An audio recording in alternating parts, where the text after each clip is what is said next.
I've got a little bit of business to go through. Bear with me here. I'm going to read very quickly some information about our vendors that have sponsored this. Again, as I mentioned yesterday, JCCA has been able to offer this incredible conference at no charge to your JCCs. In years past, it was very limited in who could attend, and it was very costly for each agency. Without the support of these sponsors, this wouldn't have been possible. So this year, we want to thank, for this track in particular, we have 4 primary sponsors: Free Motion Fitness, Les Mills, Precor, and UPace. Free Motion Fitness is a big believer in science and innovation, and they're leading the way in interactive, connected fitness and small group training solutions. Precor is opening up a new chapter as a unit of Peloton. Be sure to visit Precor's booth in the virtual vendor hall to see what's new in 2021. I was in their booth yesterday and saw their brand new step mill, which is nice to see. With a hybrid workout, routine here to stay, Les Mills provides a 360-degree workout solution, pairing live and virtual group fitness with an on-demand streaming experience. And last but not least, UPace can help you attract new members, gain real-time data to enhance member experiences, communicate effectively with members, streamline administrative operations, and create new sources of income for your center. Whew. Thank you for listening to that. Really important. Be sure to visit them at the vendor hall. Again, great thought partners, great partners in general, and they really are committed to our field. And I encourage all of you to support them. Vanessa. Hello there. Welcome to day 2 of ProCon 2021. My name is Vanessa Way. I'm Chief of Staff here at JCC Association. And I'm thrilled to welcome you to our second Wellness Fitness Peer Community session, Ask the Experts. A few housekeeping notes. If this is not the session you meant to join, please exit and return to Spot Me and find the session you wanted. 2, this session is being recorded. I know everyone doesn't want to be recorded. If you're uncomfortable with that, please feel free to turn off your screen, although we would love for you to keep your screen on if possible. We aspire for everyone here to feel like they belong, and we're working to build inclusive spaces in which everyone feel welcome, respected, safe, and included. To that end, as Audrey asked, we encourage you to rename yourself if you're with your agency name, and adding your preferred personal pronouns if you're comfortable. We've also enabled closed captioning, and you have the option of turning it off on your own screen at the bottom toolbar if you prefer. Other than that, please reach out to me in chat if there's anything we can do to help you during the course of this session. And with that, I'd like to introduce our panel. Today we have, let me spotlight, Audrey Edwards, Hello. Seth Hazen, and Leslie Meyers. There we go. Audrey, as you all probably know, is Health, Fitness, and Wellness Director at JCC Greater Boston, where she's worked for more than 2 decades. And I will say again, I'm not sure how that is possible because she looks like she's 2 decades. She consults with JCCs to help them identify areas that need improvement, implement membership, and onboarding best practices. She also plans renovation projects and implements programming to increase ancillary income and growth. In 2017, Audrey was awarded the Czech Bronze Lifetime Achievement Award by JCC Association, given to someone in the field who exemplifies the qualities of leadership and dedication to the movement. Leslie Meyers is the Senior Director of Community Center Relationships for EXOS, where she oversees JCC partnerships throughout the country and strives to ensure their success and financial growth. She was previously Executive Director at the Shames JCC on the Hudson in Tarrytown, New York. She has 15 years of experience in fitness business operations, specializing in JCC growth and success. She's a graduate of the Institute for Jewish Executive Leadership and holds a bachelor's degree in sociology from Ithaca College. Leslie integrates the values of Chesed and Tikkun Olam in all that she does, combining her deep knowledge of the Jewish community with her passion for health and wellness and compassionate leadership. And finally, Seth Hazen is Chief Wellness Officer at the Peninsula JCC. He has served nonprofit and for-profit recreation centers for more than 20 years. He holds a bachelor's in recreation from California State University, East Bay. And at the Palo Alto JCC, he's primarily responsible for leading and managing the Bayer Athletic Center, a 50,000 square foot fitness facility that includes 2 fitness floors, 4 group exercise studios, 4 pools, one of which houses an award-winning swim pool, a spa, a childcare facility. He also leads Palo Alto's membership and services teams, and he served as an aquatic facility consultant and fitness standards specialist for recreation centers around the country. Welcome to Audrey, Leslie, and Seth. Thanks, Vanessa. Those bios were so long, we have very little time left for the session. Thanks for coming. Seth? Oh, yes, I wanted to know one minor correction. While the Palo Alto JCC is a wonderful JCC, that is not my JCC. I work at the Peninsula JCC, which is in I am Foster City. so sorry. I meant No, that's all right. The abbreviations. Yes, throw it off a the little bit. P. I'm so sorry. No worries, no worries. We all know where you work. A wonderful Seth. team there, and I'd be We blessed. all know where you work. Yes, so today's. I'm just really going to go into what to expect out of today's session. Today's session is about all of you, and it's going to be an interactive session. So while many of you are off camera now, we do hope that you have the ability to unmute yourself and participate throughout today's session. We're going to kick off the session with a breakout room, and we're going to come back as a group, and we're going to go through a bunch of questions, and I'm going to explain the first breakout session in a moment. But we will have approximately 3 breakout sessions throughout today's session, where there's opportunities for you guys to talk to each other, meet your colleagues at other JCCs, and really come up with pressing questions or concerns or just things that you're focused on right now, or that you see yourself being focused on over the next couple of months. And we're going to bring those questions back to the group at large, and we're going to have an interactive discussion. It's not going to just be Audrey, Leslie, and myself up here speaking. We don't mind doing that, but we really want you guys to be engaged in this session. The focus of today is really talking about how to rebuild our business. I hate using the term post-COVID because we're not post-COVID. It's just another phase of dealing with COVID, but kind of in the after the lessening of restrictions world. How would we rebuild our business? There's going to be crossover today, not only just with fitness, but with membership and other ancillary revenue programs. So if you're here from a different department and you're just interested in learning, you're going to find this to be very applicable to your work as well.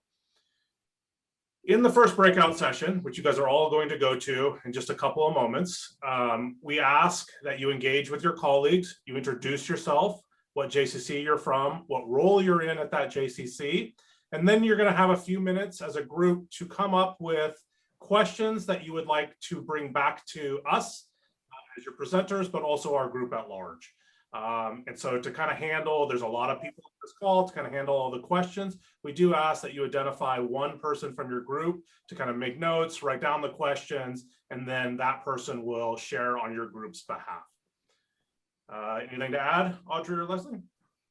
I think you nailed it, Seth. Perfect. Each breakout, I will say each session will be 10 minutes. So where it sounds like a lot of time, there are going to be probably 5 or 6 of you in each session. So talk fast. It's not that much time. Vanessa will send you to your sessions now, and we will see you back here in 10 minutes. See you soon.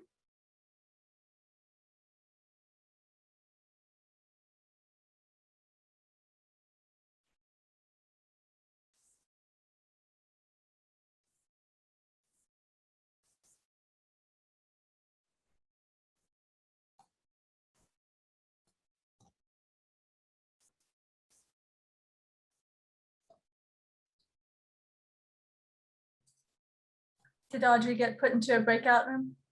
Oh, maybe she did. Hold on. I did too, and I just withdrew myself. But Yeah, me too. Yeah, I think everyone gets put there except for the host. Oh, Don't see where Audrey is. it looks like Jim. Jim, are you with us?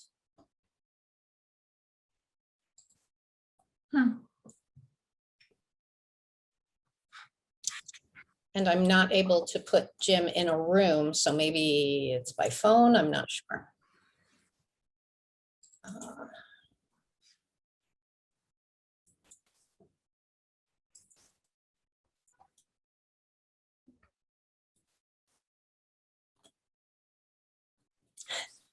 And they keep coming. Yeah, this happened yesterday also. Hi, Hannah. Everyone is in breakout rooms right now, so I'm gonna put you in a breakout room and they'll explain to you what you're doing. Thank you. Hold on one second. Here you go.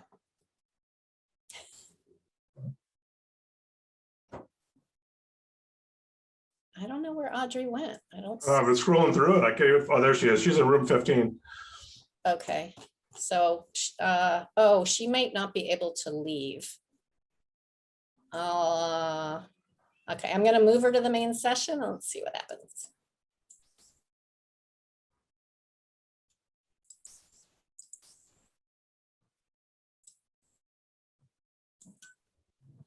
There she is.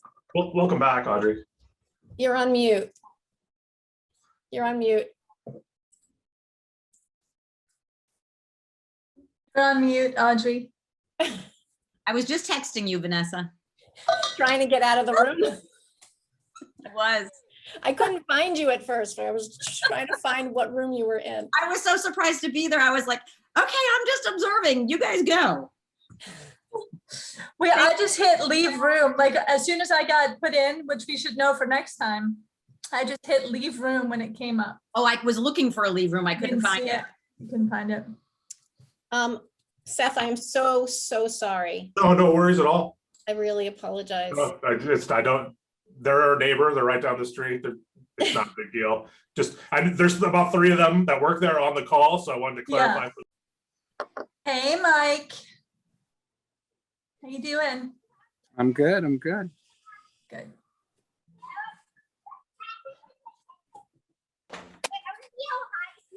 Here's someone's children joining our session.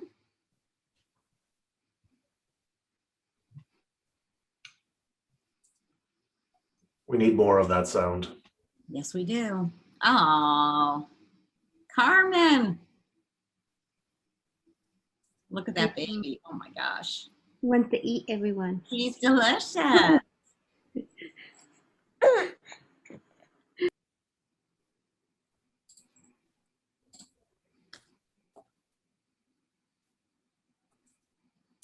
think everyone is back. All right, welcome back, everyone. Hope you enjoyed getting to know one another and you met people that you had not yet met in the past. At the bottom of your screen is a hand raising option. We would love whoever was your scribe or your person who volunteered to pose the questions to the panel. If you guys would raise your hand, Vanessa will then spotlight you. And we're not the only 3 people with answers. I really encourage you. We can all learn from one another. So if you have a different experience, if you have solutions or suggestions that we're not covering, please, please, please speak up. We really, as Seth said, want this to be interactive. So whoever, whenever you all are ready, raise your hand. And, oh, lots of hands raised. So Vanessa, it's up to you. All right, we're gonna start with Bonnie. And here we go. All right, hi. So we got 2 questions for you. The first one is there a best practice or process for ramping up the operations of your fitness center? So let's say you've gotten, 50% of your center is closed, and how do you kind of ramp up the operations and get the buy-in from your executive team of your JCC?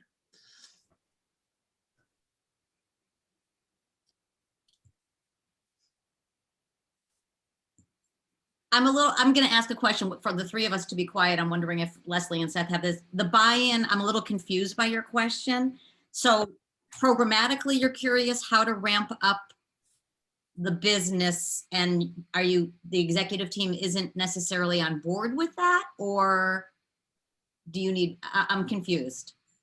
It sounds like from the person that posed the question that there is some pushback on going to full operations as it was pre-COVID.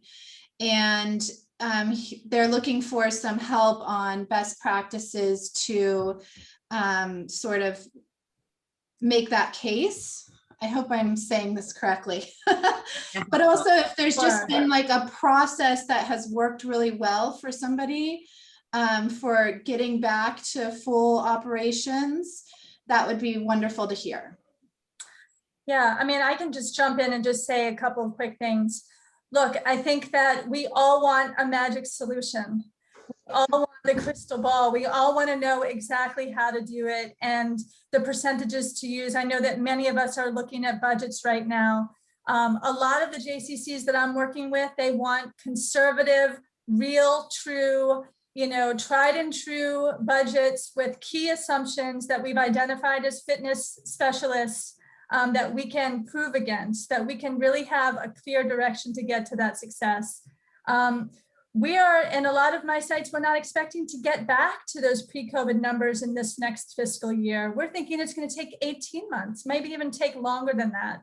So we're looking at some specific percentages in ancillary as well as in membership. We're looking at, I think one of the most recent numbers we used is getting to 60% of our pre-COVID membership numbers by the end of fiscal year 2022.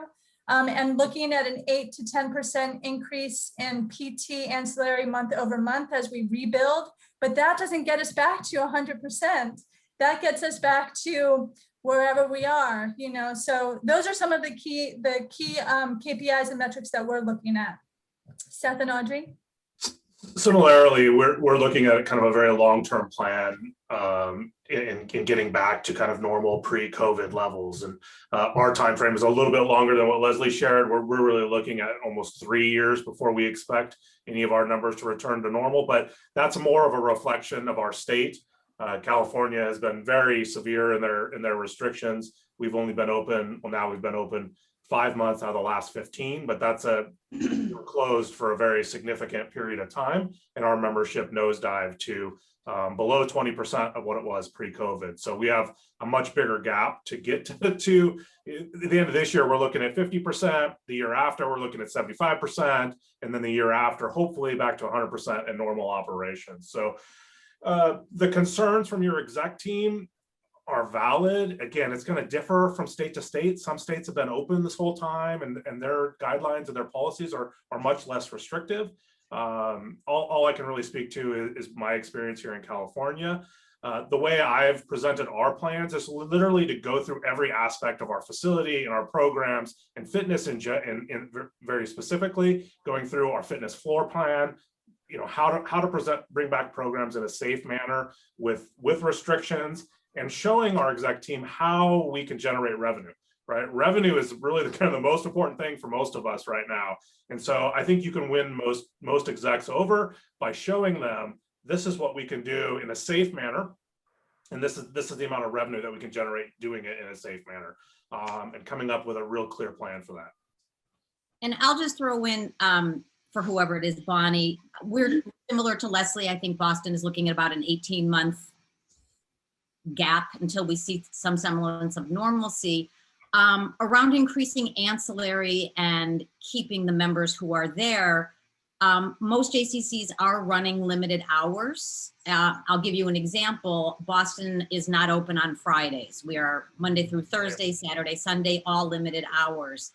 In an effort to retain the members who are there and increase ancillary, we made the decision the building is open because we have a preschool. So with a very small investment in cleaning, we've opened on Fridays strictly for personal training, Pilates, swim lessons. So we're not open, but we're open.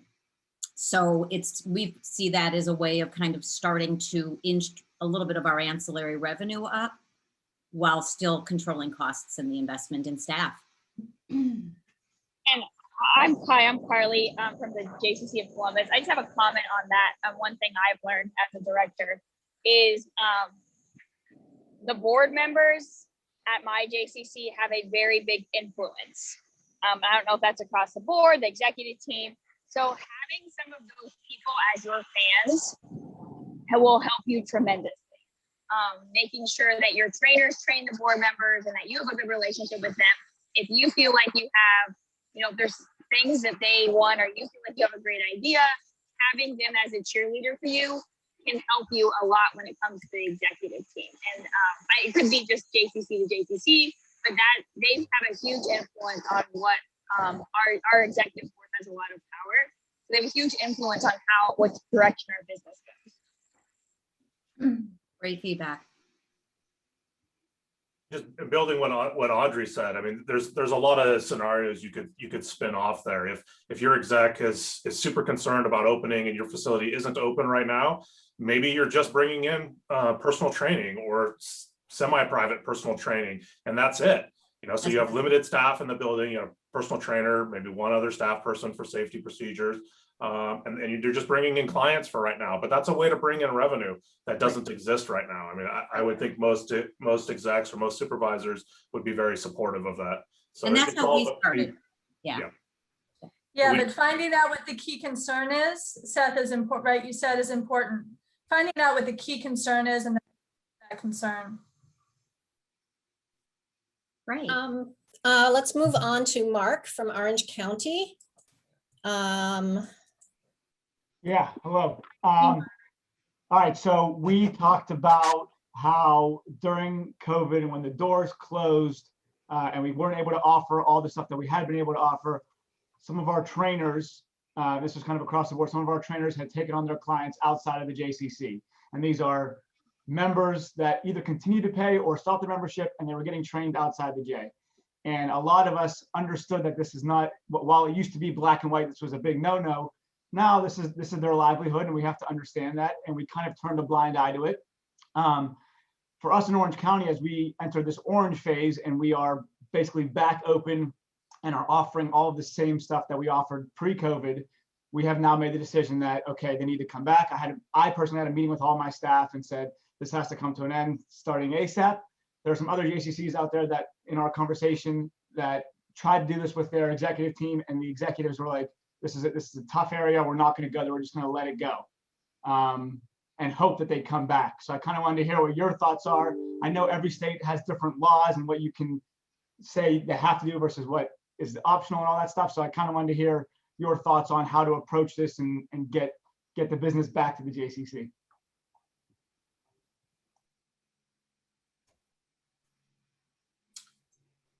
This is a tough one. My best answer is really, it starts with educating your members. Many of them don't know about our internal policies. They may not, some of them may not even realize that by going outside the JCC that it has an impact to the JCC. So one of the first things I would do, I would look at your previous client list. I would be marketing to that client list, promoting that the center is open again and that your trainers are back in the building and doing sessions.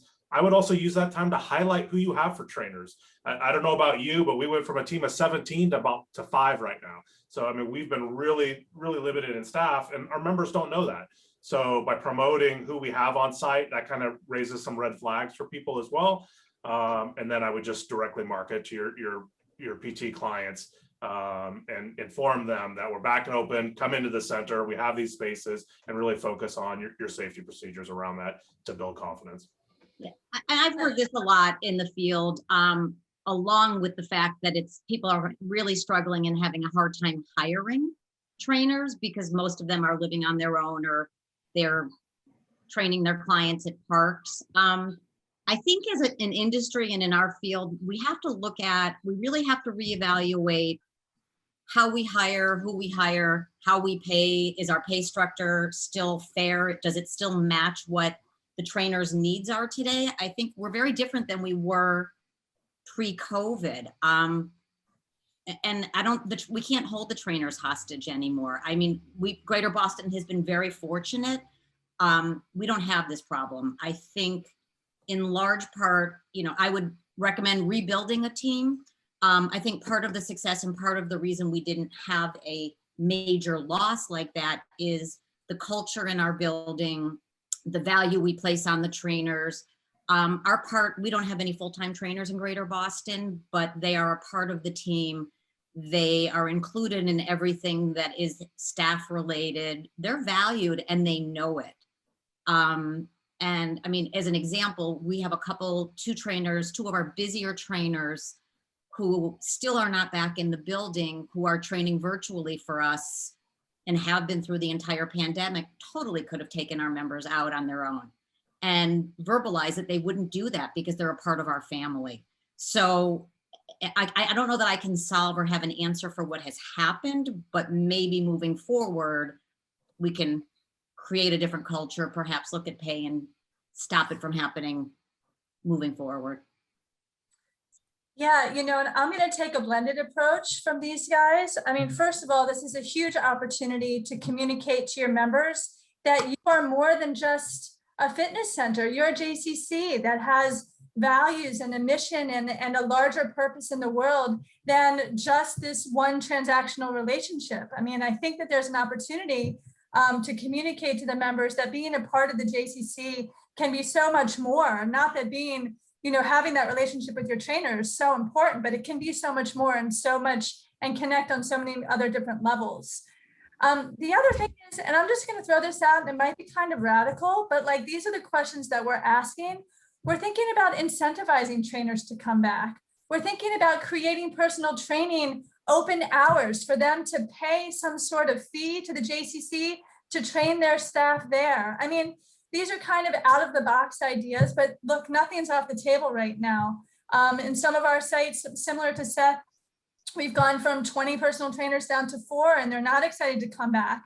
But if we can make it really appealing to them through building that culture, through building that value add and being part of a community, redefining what it means to be a trainer at your JCC, maybe doing some new branding initiatives, offering some perks to them for bringing their clients back. That speaks volumes because they can't do it on their own. Ultimately, we know it's a revolving door, and we know that eventually they're going to need to continue to build their business too. So we have to create reason for them to come back to us. And I can think of a million. So, yeah.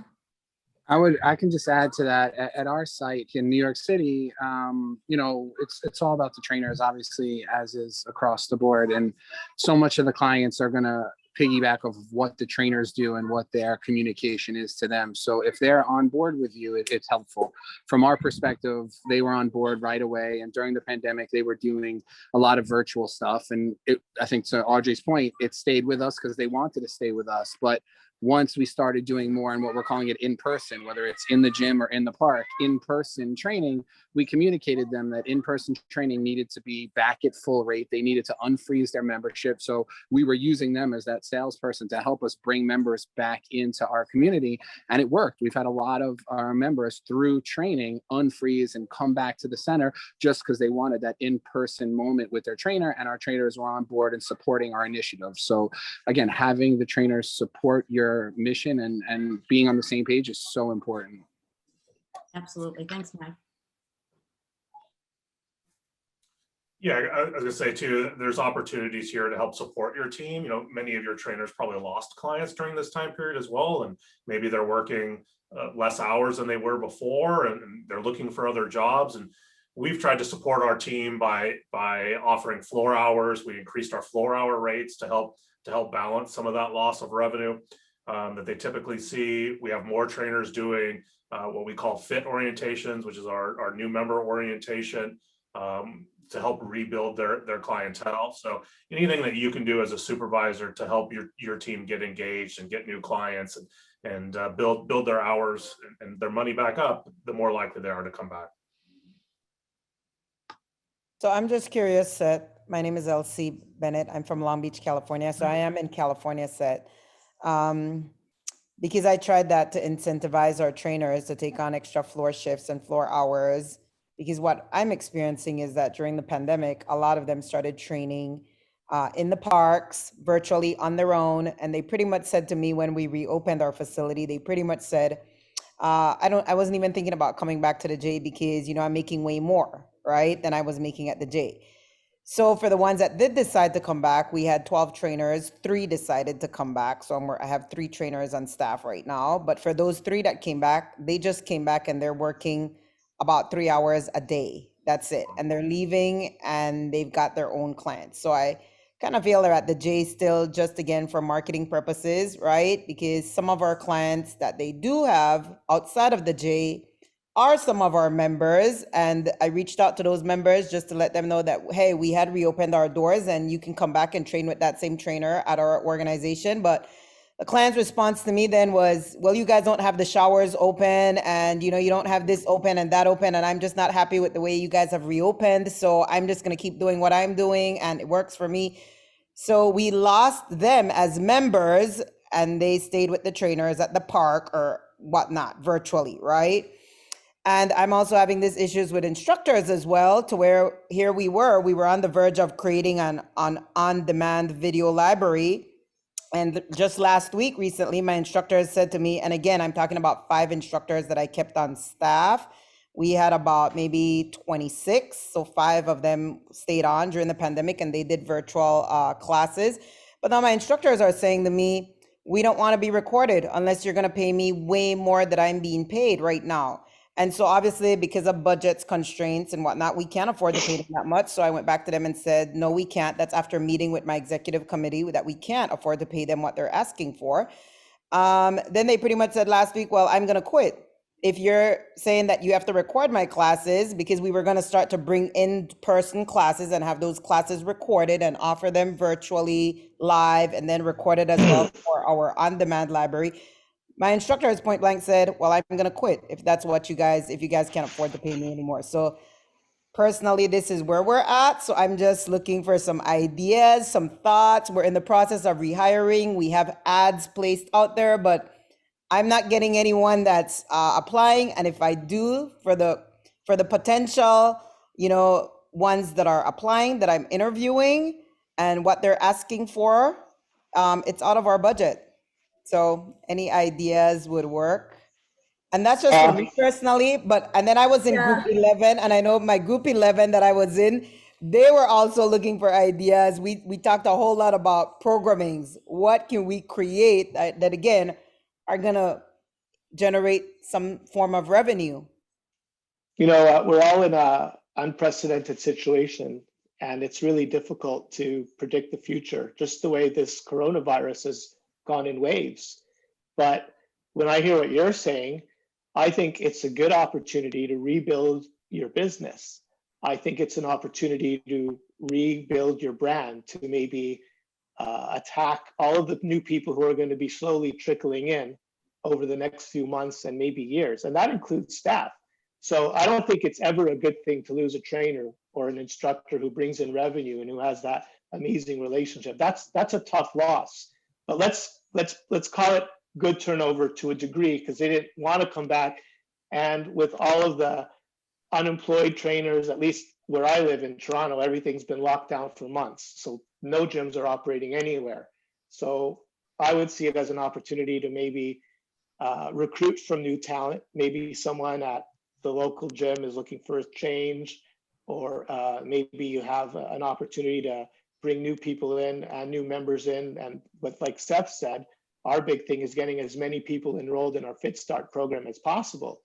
We're even thinking, we're not open yet again, so maybe I shouldn't even be talking, but we're even thinking of like the get back into shape, the post-COVID small personal training package kind of thing. So even all the members before who never did training, they came to the gym, they did their thing, He prospected them. They weren't interested. Now it's like, we're going to get you back in shape and get you back going.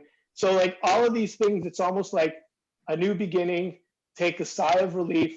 Our executive isn't hammering on us with these huge revenue expectations because they know it's unrealistic.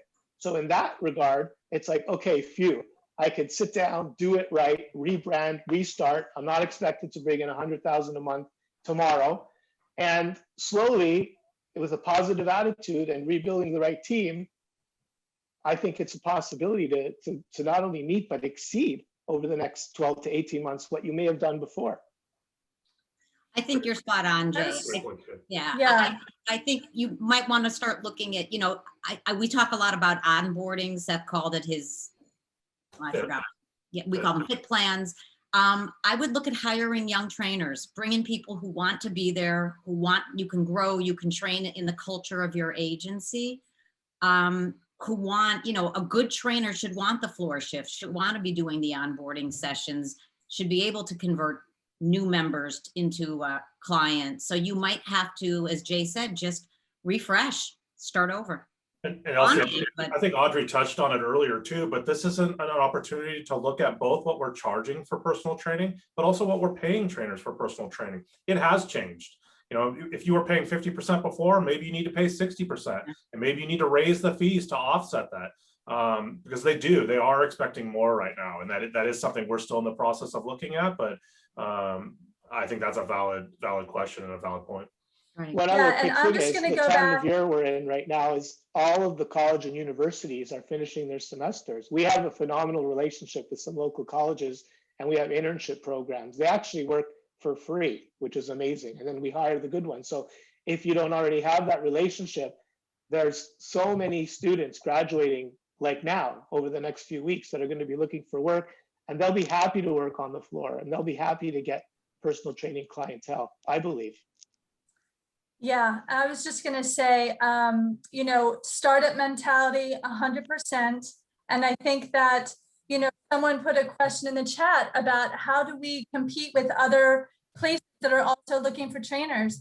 We have to have a really deep understanding of who we are and why we're doing what we're doing and why it's different than the Equinox, than the Lifetime. And those are deep questions. And, we don't have to go into that so much here on this conversation, but those are the types of questions that everyone should be asking themselves.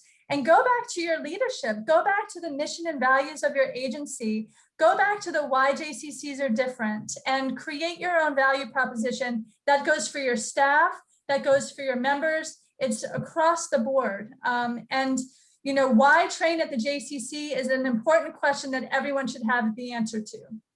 Agree. I wanted to add one other piece in there that I missed when I was going through the initial explanation. We also provide benefits to staff that are 20 hours and up instead of 30 or whatever, 32, depending on your state. So being able to provide medical benefits, a retirement plan at 20 hours, that's a big draw for somebody that's doing training on their own. I mean, that to replicate that, there's no way that they can match that on an individual basis. So that might be something your JCC should look at if you don't already have that in place. Should we try to tap on another question, Vanessa? Yeah, let's go over to Matt from New Jersey. Been waiting patiently. Hey, Matt. Hi, so I was in group 12 and we were talking a lot about our virtual presentations and how our different J's are taking different approaches. And we were wondering if you had any recommendations as far as production quality. A lot of us were mentioning that we're having problems having consistently good service. Or also just feedback that we're getting from members or J's across the country as far as things that are successful or things that can be changed to help us continue to improve the quality of that service. So, quality is everything, right? When people come into our building, we want to offer them the highest quality programming and staff that we can. I've sat on a lot of panels and been on a lot of discussions the past few weeks, and I think virtual from a JCC perspective is here to stay. I think it's a hybrid. We can't survive if people aren't coming into our building, but I don't believe that virtual is going anywhere. A lot of agencies have great platforms set up. Boston just invested in a new platform, and it's a new membership category for us. We're very thoughtfully rolling it out to our community and to our large virtual users that we've had over the past 12 months, strategically, so as not to cannibalize the people who are paying to be in the building. It's a value added to people who pay for full membership. And I will share the link with everyone after the call. You have to spend money to make money is more or less my philosophy. And it's a Peloton experience. So we're putting cameras in the studios. We still have some instructors training from home. Looks a heck of a lot better when they're in our space. So it's been a little bit of a transition. Some of our instructors and our trainers are not yet ready to come back into the building, but we're transitioning there. So I don't know if that answers your question, but I think the quality is important. I think the consistency, whether it's a backdrop or a brand, or to me, it's all about the experience, and whether it's virtual or in the building or at a park, the JCC experience should be the same. Yeah, I was gonna say, I have a now is really the time to invest in a space. Yeah. If you have a space in your building, or Yeah. even just to add it to your Group X studio or a Pilates studio or whatever. But yeah, to put in cameras, have a strong wired internet connection, not on Wi-Fi. Those two things alone really help add professionalism to your trainers, your Group X instructors, etc. In the beginning, having kids running around and the dog barking and somebody mowing the lawn, it was all fine. But as we move along and start to try to monetize more of this, you do want to raise that professionalism and get it back into your building as much as you can. And that takes an investment. Yeah, so my experience is a little sorry. bit different. My experience is a little bit different, Matt, because I work for a company called EXOS that is a large company, and we work with JCCs that are our clients. And a number of the JCCs have created virtual options for this period of time.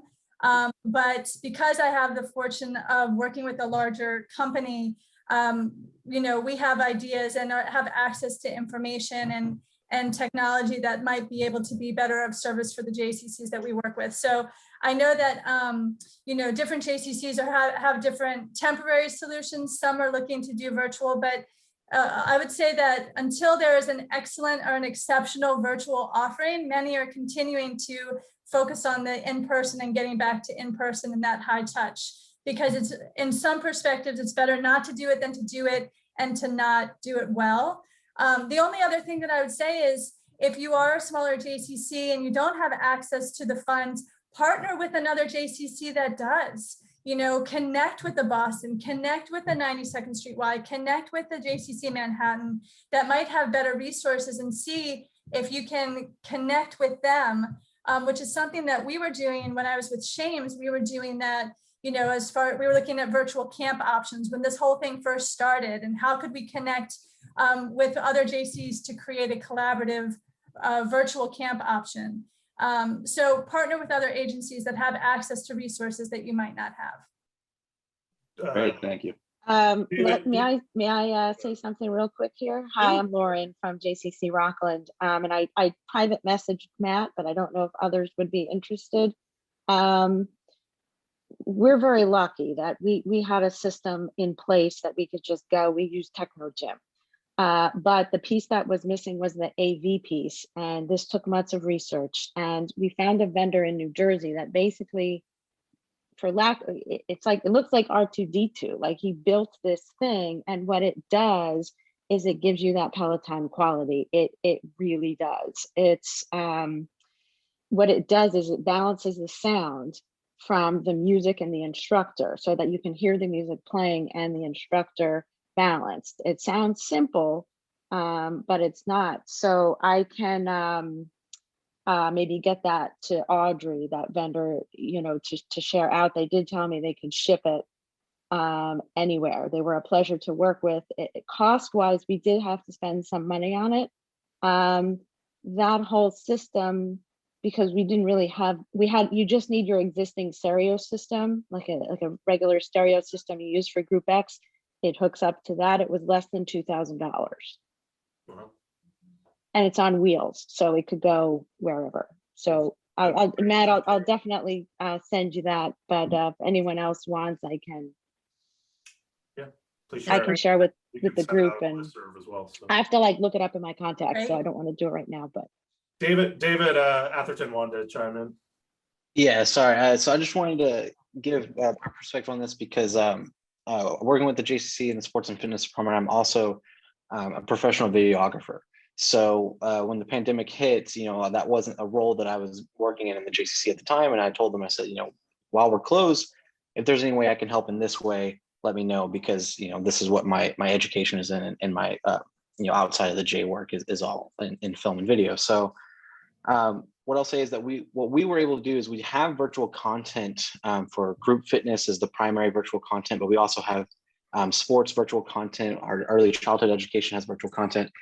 During the time that we were closed, it was exclusively virtual content. We're putting out 30, 40 videos a week, at a time. So I'll say that my first piece of advice, obviously, is that as you're doing the virtual content, it's very easy to get caught up in the idea of the production quality, especially because a lot of our mission statements and a lot of our JCCs are, revolve around, wanting to do the highest quality things that we can do and wanting to be as fantastic as we can be. And that's fantastic and that's great.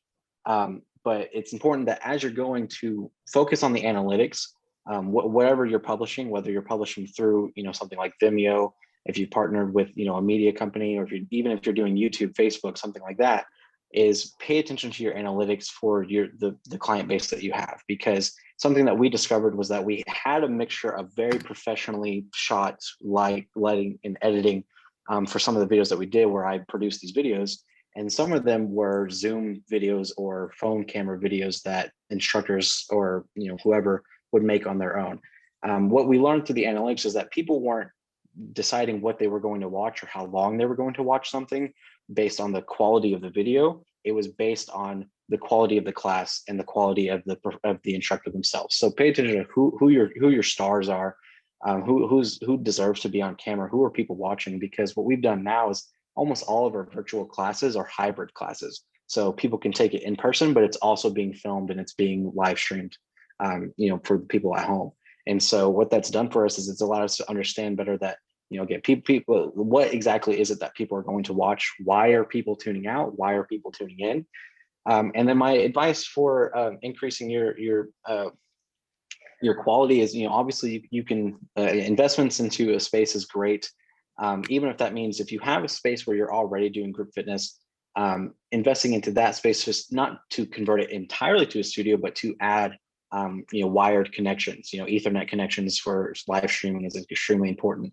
Making sure that you have high speed internets and things like that.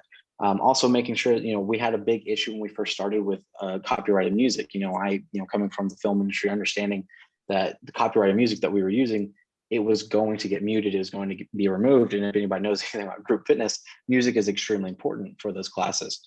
The other thing was that, like I said, the star players, we were able to determine who was it that people really wanted to see. And we were able to hone in and focus on those people. So, okay, so we realized this person's very popular, then we'll hyper focus on bringing them into the building. So they're not doing the videos from home, they're not doing virtual from home, whatever it is that we have to do to make them comfortable, to make their clients feel comfortable to do that. Because we've seen from our sports department, from our GECC programs, that the videos that are being most watched, that are being most viewed, and that people are highly rating, have more to do with what the video is about and who is in the video, and not always necessarily about the quality. I think the biggest things that's going to get you, someone's going to click away, is going to be if you lose connection. If you lose connection entirely and you don't have strong internet, then people are going to click away from that. And if the instructor or whoever it is spending so much time focusing on the camera and where it is and what it's doing, that they are not focusing on their class, or they're not focusing on their training or whatever it is, then it can become disruptive. So we want to make sure that we have a virtual space or virtual content, but that it's still the same product that they would get by coming in, is what I'm trying to say. Great tips, David. Appreciate it. Thank you. Vanessa, are there any other hands raised that we haven't gotten to? I'm actually raising my hand. If you give me a second, this is Amy from Baltimore. Hi, Amy. I will tell you, hi. I will tell you, we do virtual in two ways. We're very fortunate at the beginning to use our theater. So our instructors go into the theater and we film them and it's live. We also started in May of 2020 doing Zoom as well. But I will tell you that we did a survey to our members to find out what they want. Do they want it live? Or do they want a library that they can go back at whatever time they want? And that is significant. So everything was free for a long time. And then we partnered with Traction Gather. And now you have to be a member to get our virtual content. And when they log in, they can either be live or they can pick we've got over 400 videos in our library. And that is what is making people come back. When you start looking at the metrics, again, people aren't necessarily going to tune in exactly at 9:30 or 10:45. They want to do it whenever they want to do it. So knowing that, we can film people at the JCC or they can film themselves where they're not being interrupted.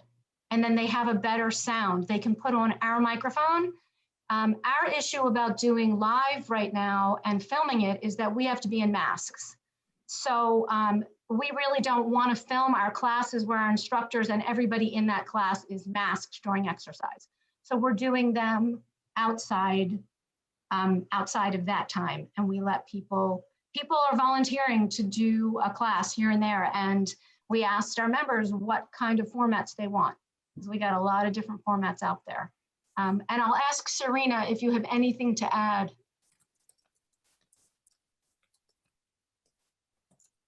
Hi, I'm here. We were talking about this in our breakout room, is how long we wanted to offer the virtual and, moving away more from the live, like Amy was saying, a scheduled time of class or adding to the library. So I think that we do want to continue the library because people want to take the classes when, at their convenience.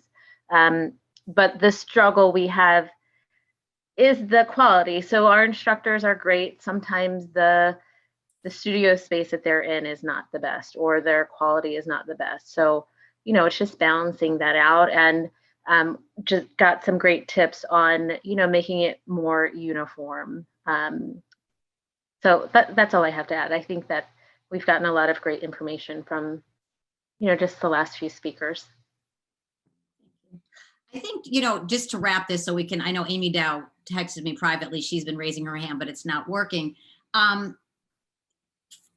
We're doing a tremendous amount of virtual personal training, and that is done from people's iPhones, from their homes, from the gym, from places in our building. They could be on Zoom, it could be on FaceTime. I think depending on what your offering is, speaks to a little bit of what the platform that you use might be. Amy Dow, you're up. Hello. So we just had a couple of quick things. Some of our questions I think were kind of answered, and if somebody disagrees from the group, we had kind of a mix of people in our group. So it was kind of some interesting questions. One of them, which I think is pretty much answered, is kind of what the future looks like and how important technology is going to play, how important that role is going to be. But I think in our last segment, we pretty much covered all that. One of the key things that somebody was interested in hearing about was some of the various stages everyone is in and what kind of reluctancy they're seeing for those that are not coming back versus what is motivating the people to come back, what kind of conversations are actually drawing the people back in. So we had a big conversation within our group, but interested to hear what other people have to say. Here in Tucson, we've actually just gotten a bunch of other stuff lifted as of last night. So we're operating more fully. So I think it's more for people that are kind of in that in-between stage.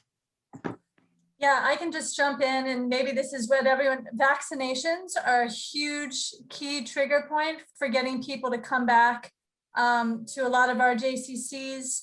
And I think that especially, the ones that I've been working with in San Francisco, that's been a really big piece. We've seen that as people start to get their second vaccination, they're more and more ready. We're seeing a lot of tours of people who are not ready to join yet until they have their second vaccination, but they're shopping around to see what the options are.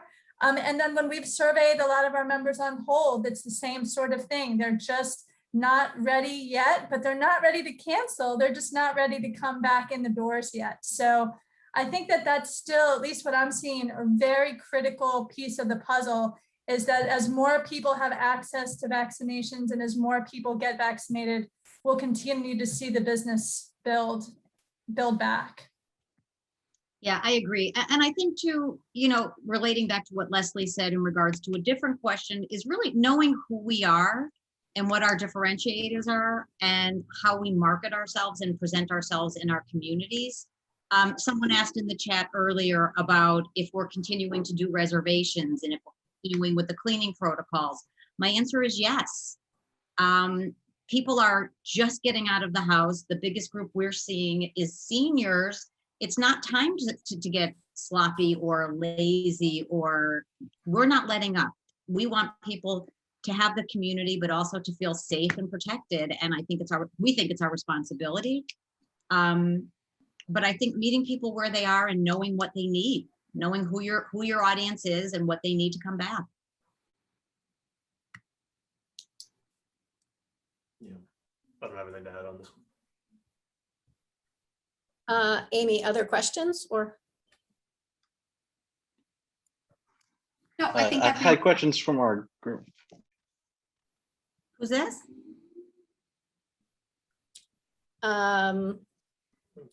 Lauren, how about you? Okay, then I see David has one too, so I'll okay. try to be brief so he has time. Ours is good, piggybacking off of Amy's just now. What our overarching question is coming from, what should fitness look like now, specifically from a group exercise lens? In my group, 2 J's were open, 1 was not. So from our collective experience and from the one who's not open, what her feeling was, group exercise will bring people back. And we've been very lucky. We're in New York. We've been open basically since September 1st, starting very slowly, you know, inching along like everyone. We're at a point now where we've got group exercise classes running. We have about 40-ish a week. And we are in the process of evaluating, and, you know, we set, you know, strict minimums that we're not going to let something go with like, you know, 6 to 7 people kind of thing. So our question is, we know group exercise will bring people back. We don't want to get into a situation where we're adding classes because some member walks by and says, oh, I'd really like a rowing class at 10 o'clock. And, you know, so it's kind of like, one, how do we balance adding the right number of classes, mainly because we have wait lists. So what we're afraid of is people are going to leave if they can't get in. That's one. 2, feedback is going to be mixed, I know, on outdoor classes because it depends on your grounds. We have none. The other J's I know do. And has anyone had success with tying in some sort of social aspect, like a yoga under the stars or, you know, brunch type thing with it? So from a manager perspective, it's really hard to get rid of classes because we know with the regulations right now, we can have 20 people in our big room. And I'm anticipating that to go to, you know, right now they got to be 6 feet apart. That might go to 3 feet apart. And then now I've got these classes with onesies and twosies in them. And, you know, help this make sense, I hope. We, pre-COVID, we had somewhere around 118 to 120 classes a week on our schedule. We really looked at the number of members that we have kept active during this time when we built our new Group X schedule. And some of it honestly was a little bit of trial and error. We tried to bring back indoor classes too early. We had staff that were ready. We brought them indoors. We had 2 or 3 members showing up for those classes, and that was it. And so we had to pivot. And I think pivoting is really key in all this. 90% of our... Yeah, sorry, I forgot one part of our question was, has anyone gone to a pay-as-you-go model without being a member? 90% of our classes are still virtual at this time. The other 10% are all outdoors. Our outdoor, we have an outdoor space, so that's beneficial. Our outdoor classes are seeing 16 to 18 people per class and maxing out.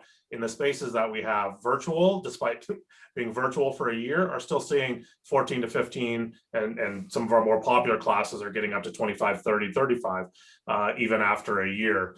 So balance is hard. We really base ours on the number of active members that we have. We're only running 45 classes a week right now, and we're slowly going to scale that throughout the next year to get closer to our 120. Probably won't get up into the hundreds until late next year, but it's really, we're really just trying to scale it with the number of members that we have. Do you have a formula? I don't have a formula. I mean, we had about 8,000 members before with 120 classes. We expect to be at about 4,000 members at the end of this year. So my goal was to get at 60 classes at the end of the year. So about a 50% ratio is what I used for my planning purposes. Yeah, and I'd say, Lauren, if you have wait lists, I mean, I think metrics are Yeah, really. oh my gosh, And I wait would spend lists. money if you have people waiting, add classes. Yeah, Yeah. that's lose my those members. gut. It's like, wow, like if you've got, what a wonderful problem to have. Like, Exactly. yeah, the so money. that's what I would say. Well, But I think to Seth's point, metrics, like you know what classes are hitting. We're always reevaluating your classes. If you're seeing a lot of seniors coming in the building, add the classes that are going to be attractive to them. This is how we build our community. And if they're coming back and they feel safe and they feel comfortable, they're going to tell their friends. Great time, just a little pitch for a member referral program right now. If people That's are what coming in and they feel yeah. comfortable, and the answer to your question, we're still not open to non-members. I would not let non-members in any of our buildings yet. I think our Yeah. goal is to get our members back. So for the $10 they might pay for a class, I wouldn't do it. Yeah, and did you ask a question about pay-as-you-go membership, or was it just guest passes? Like class pass. Okay. Yeah, like a class passes. pass model. Yeah. Yeah, like a punch card, you know, ish. Sort Yeah, of thing. right now, I mean, you know, I don't think any of our sites are allowing guests to come in. And as we look into next year, maybe at some point that would be something that we bring back. But I think it's probably pretty important to keep things closed to the community, to the membership community. Agree. All Can I right, add something I'm real gonna quick? interrupt really quickly because we want to go to our, skip the second breakout. Let's go into our last breakout. 5 minutes as opposed to 10, Vanessa, please. And if you guys can just, I'm sure there are a lot of other questions. I'm going to encourage you to email us. We will post our emails at the end of the session, and we are happy to continue having these conversations, but we're running out of time. If you guys, when you meet now for the 5 minutes, if you could just maybe briefly talk about what your takeaways are, if anything that we've discussed is helpful, if you can implement any of the things we've talked about, and then if we will get the remaining questions answered, okay? Thanks all.